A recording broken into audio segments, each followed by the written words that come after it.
Kaya mahal na mahal kita. Sobrang uphill mo.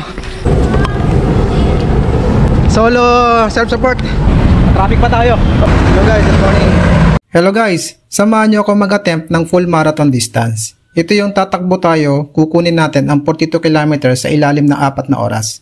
Habang may dalang hydration bottle, camera, nagba-vlog at self-support. Ginagawa ko ito dahil sa kapag nag-search ka sa lahat ng social media platforms sa running sub-4 marathon, walang ni isang Filipino running influencer ang nakapag-vlog ng sub-4 marathon. Gusto kong maipakita sa lahat ng Filipino runners na kaya din natin, tulad ng ginagawa ng ibang foreign running influencer. At gusto ko rin ma-achieve, mapabilang sa sub-4 marathoner dahil konti lang nakakagawa nito sa Pilipinas. Nasa 13 km na tayo guys, 13 km. Oras 1 hour and 10 minutes. Guys, ang bahan ko dito ay 350 ml na tubig na may konting asin. At yung nakita nyong kinakain ko sa nakaraang LSD ko, ngayon 4 ang dala ko. Ang plan ko dito ay kakainin ko siya sa 10 km, 20 km, 30 km at 36 km.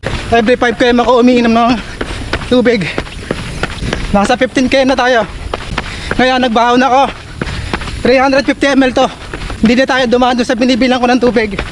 Pero mamaya pababa ako. Bibili ako ng tubig kasi 350 ml lang to. Kulang to.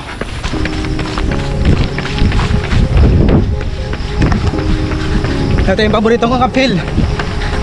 Bigyan natin ng magandang effort. Tara.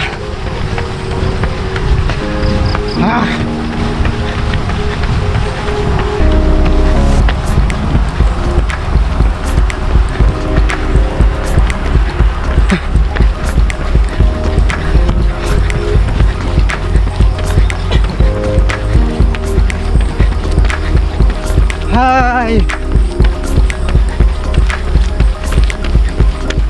Ang taas mo!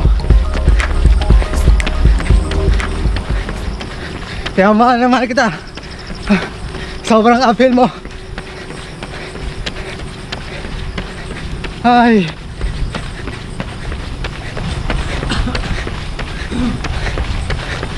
Ayun, okay na. Hi! Good morning, good morning!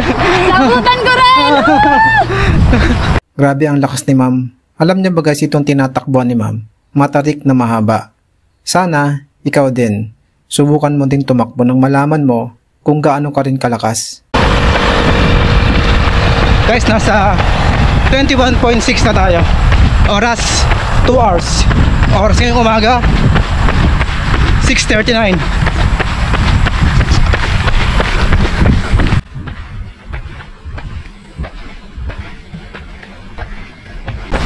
Pasalungan na naman. Ay.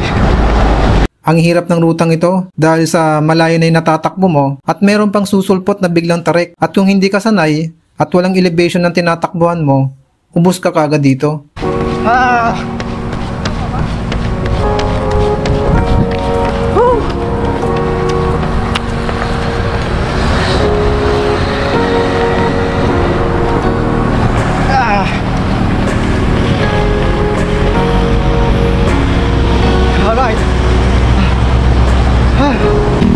Wala na tayong tubig.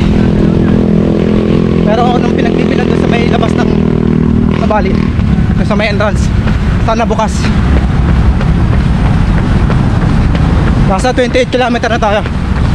Pero nakapag-ipon naman ako ng tubig kagabi, kaya hindi naman masyadong nahirapan. Nanunuyo yung labi ko.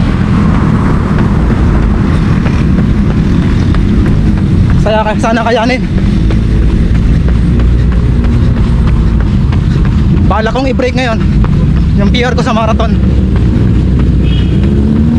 Kaya ko to. Kaya natin to. Doon pa rin tayo bumili. Sa pinagbibilang ko, hindi ako bumili doon sa ano. Hindi masyadong malamig. Kailangan ko ng malamig.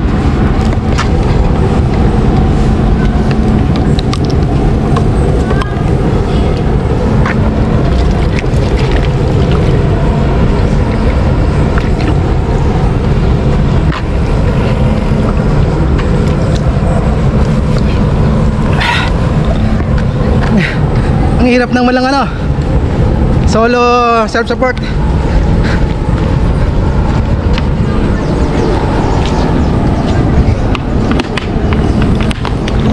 Yan.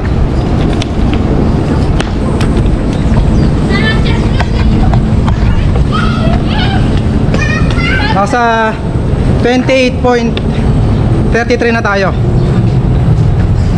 Oras 2:39. Traffic pa tayo. Nasa 31 km na tayo. Meron akong ka-facing, buti na lang. Baka makakuha natin yung sub 4 ngayon. Kaya.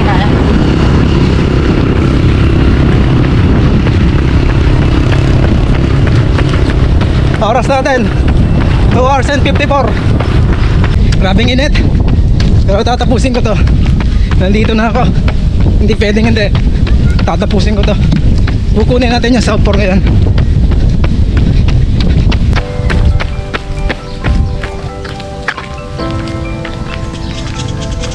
...42 km full marathon distance, sub 4, pangarap ng lahat ng marathoner ang ganitong oras.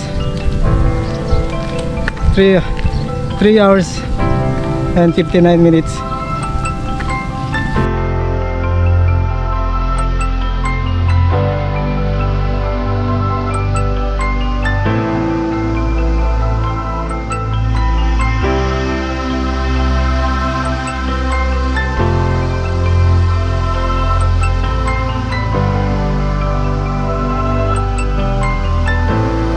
Nagpa-flashback lahat sa akin.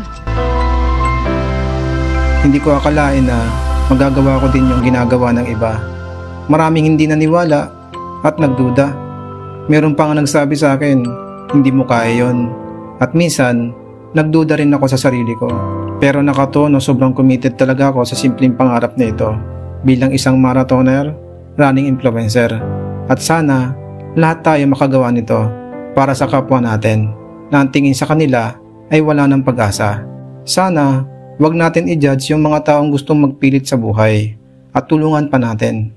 Salamat guys sa panonood ng video ko. Huwag nyo naman sanang kalimutan mag-like at mag-follow. Maraming salamat and run safe.